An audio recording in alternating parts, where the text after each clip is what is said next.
খুব সুন্দর একটা সেমি ব্রাইডাল লুক তোমাদের সামনে নিয়ে আসলাম। কেমন হয়েছে তোমরা জানিও।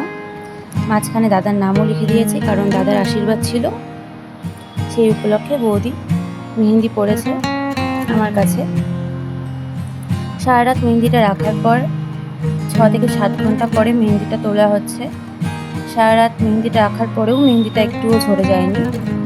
খুব সুন্দর করে চামচ দিয়ে আলতো করে ধরলেই মেহেন্দিটা উঠে আসছে, তবুও সারা রাত মেহেন্দিটা ঝরে যায়নি। এটাই অর্গানিক মেহেন্দি।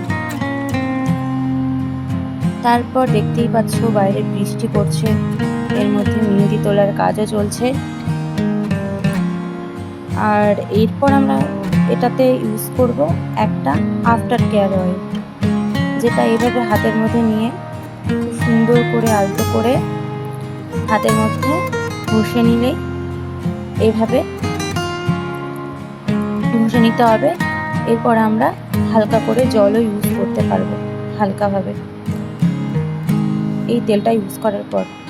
তারপর তোমরা দেখতেই পাচ্ছ এটার রেজাল্ট কেমন লাগলো তোমরা অবশ্যই জানিও।